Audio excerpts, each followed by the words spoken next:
back to JL Percussion. Today we're going to be looking at the Region 14 Middle School Percussion Etude, Set A, and this is the Mallet Etude. So I want to give you a quick guide on how you can learn this and practice it, and some things to look out for. So middle schoolers, pay attention. First thing you want to get right is you got to identify what your range is. So your lowest note that you have is going to be the middle C on the staff, okay, C below the staff.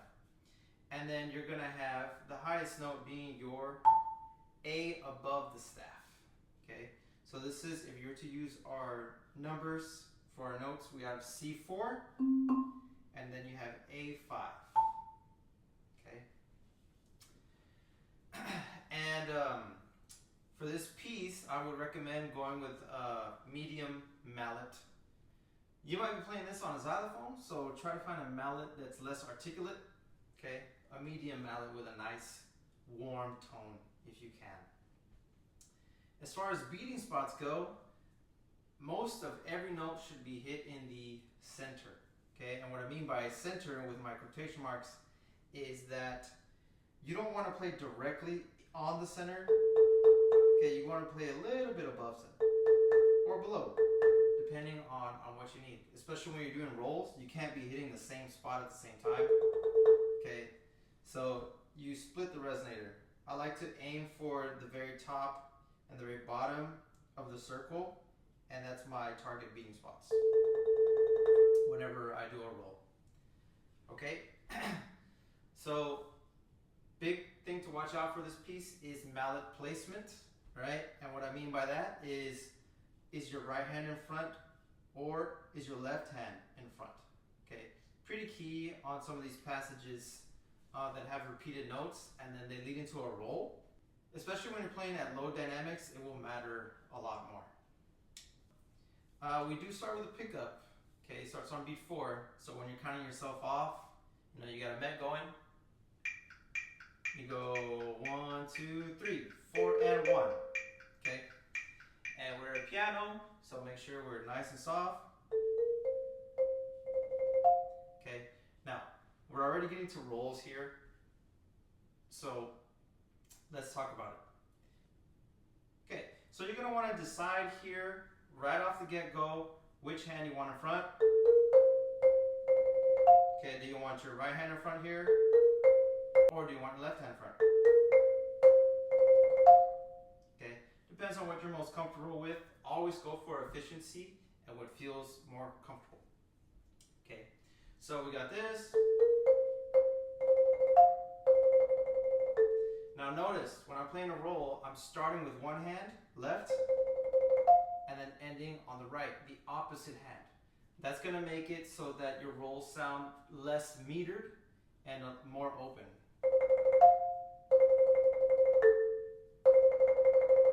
Okay, if you have an odd number of strokes, it's more likely that your rolls are gonna sound more fluid instead of metered, okay? And we have the rolls here are connected. So we got the tie, what's not a tie, it's a slur. So you have a slur marking from the C roll to the F release. That means that it's connected, which helps, once again, if you have an odd number of strokes, it's gonna sound more connected, okay? Same thing for measure 2. Okay, odd number of strokes. I start with the right hand and with the left. And then we push on. And I do all this left hand lead.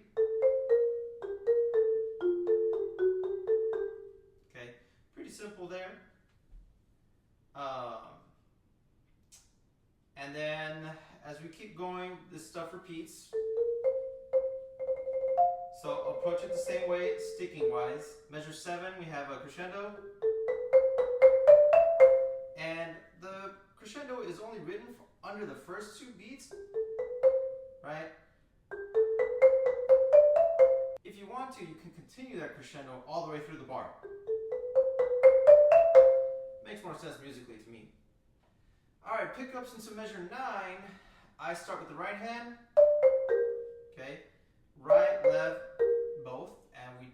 line piano here, okay? You could try to do left, right, if you wanted to. Okay. Me, I have a okay time getting from the C to the G. This is double left. If you do left, right, you're only doing a double from C to B flat. So a lot shorter distance with your right hand. So it's up to you, right? After that, we crescendo. Now this roll at measure 10. Number one, there's no connection there. There's no slur into the B flat. So you don't want to go and connect it. Two, I started with the left, ended with the right. And what I do with that is I think of that as a lifted roll. You want to lift with your last right hand right after beat 2. 1, 2, and then you lift. 1, 2.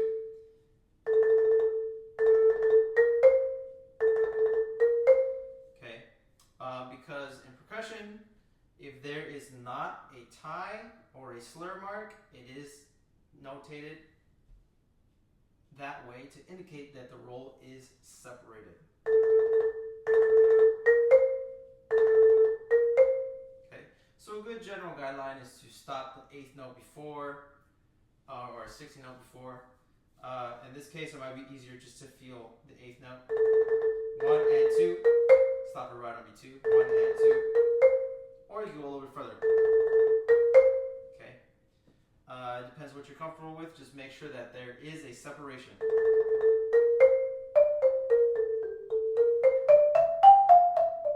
Okay, and then those two measures right there, 11 and 12. Okay, just watch out for the dynamics and keep your mallet placement in a straight line. Okay, you don't want to be playing like this.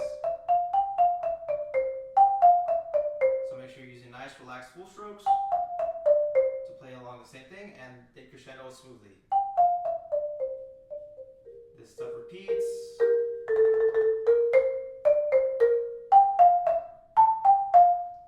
And we got some right, left, right, right, left, right, right, left, right, sticking there, repeated patterns, just moving across the notes. Now, a quick note about the staccato markings there in measure 9 and measure 13, okay? And you see them throughout the piece and other places. Staccato does not mean dead stroke. You don't want to play like this. Okay? Don't do that. We're still doing this. Okay? Do not play dead strokes. FYI. Getting into the next section, you'll notice that in measure 16, we have your 1, 2, 3, and then it jumps down the line into pickups. Okay? So you're going to play those pickups just like if it was on beat 4. You got 1, 2, 3, 4, and 1. Okay, and then we got the same sticking here, left, right, right. Same concept with the rolls. Okay, left hand, and on the right, right hand, and on the left, because they are connected, we got the slur markings, okay?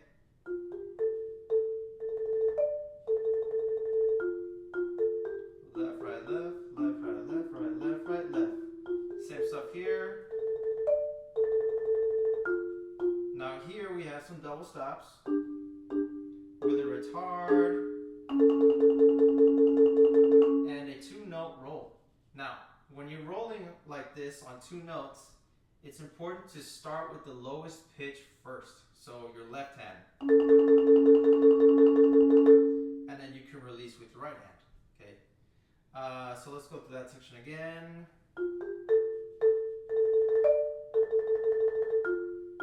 Both, retard, and.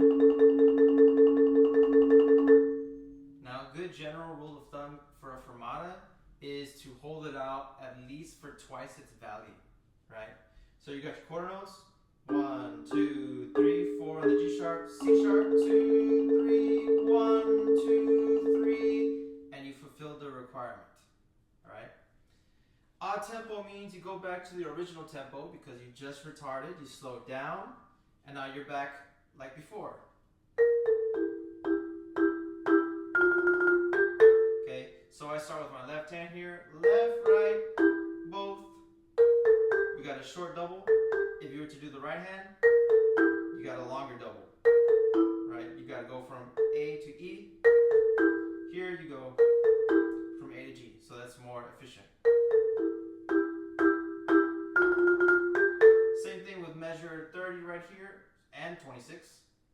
The roll, you start with the left hand, and with the right after B2 or on B2 to have that separation, that lift. And then soft right on that beat. So be careful with that. You don't want to go and then get softer. It's soft. Start with the forte crescendo, same thing. Now the decrescendoing. And then we got to roll on this B flat, and again, 3 beats times 2, 6 beats at least. And when we're rolling, I'm choosing to roll on the off center here and on the edge. Now when you play on the edge of an accidental bar or even a natural bar, you want to make sure that the mallet is split in half. Okay, if you're playing with the whole mallet on the edge, you're not going to get the best sound. You get more tone if you're over here. Then once again, we have an odd tempo. Same stickings as before, same dynamic. Now we get into the change. Crescendo here. Same note, F, F. Here I recommend you go up to forte. Forte, decrescendo. Sticking here, left, right, left, left, right, left. Okay, now you might be reaching over yourself, but I think it's better because you're set up a little bit more naturally, in my opinion. Okay, then you got pickups to the last 2 lines. Here is where mallet placement is going to be the most important. We are moving around a lot. Okay, so start with my right hand. Right, left. Okay, I have my left hand in front here, and I'm over here.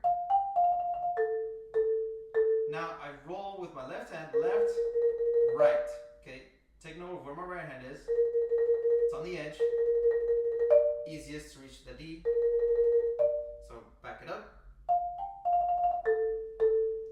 Left, right. Then I change. Right, left, right. Okay, left hand is now on the edge. So I can get to this E. Okay, and you might be saying, well, if I play the left hand over here with the right hand on the edge on the B flat, and then over here on the B flat, I'm changing. Why? Well, it's to be more efficient. Left to right, and then right to left. Okay. Now, when you get to this roll at 44, take it all the way as close to beat 3 as you can. 1, 2, off. 1, 2, and you want to end that one with your left hand. Right, left. Right. Same stick as before, and then we got pianissimo. And then fermata. Once again, that is a half note, so give it at least 4 beats. 2 times 2 is 4. Start with the left hand, and then you can end with that right hand on the F. Now, if you really want to get precise with your rolls, I would count out your strokes. Are you doing a 5-lit? Are you doing a 7-lit? You know? 1, 2, 3, 4, 5, 6, 7, 1. Right? Okay. If you do that at the tempo you're going to play, this is 120.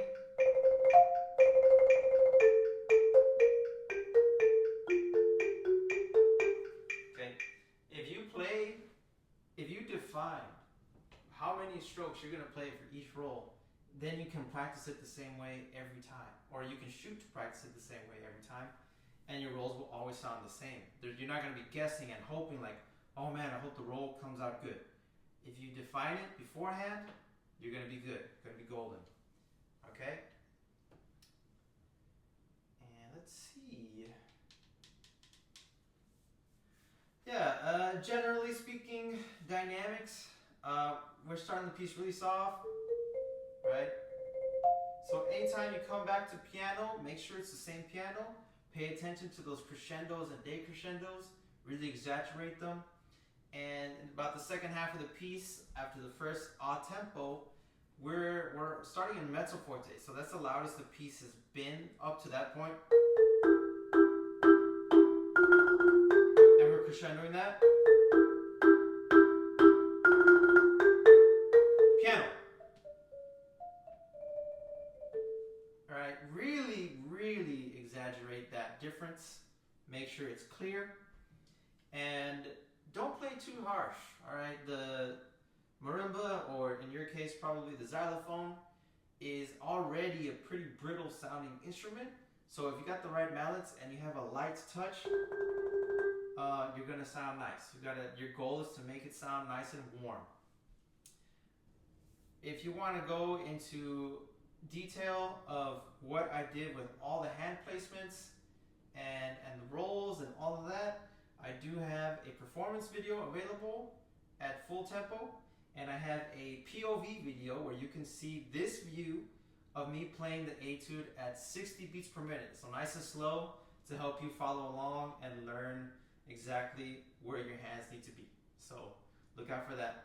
And that about does it. If you have any questions, feel free to reach out, give me a comment on the video, and let me know how you're working on this and what parts you're struggling with. If this was helpful to you, give it a like, share, a subscribe. Thank you so much for watching. Happy practicing.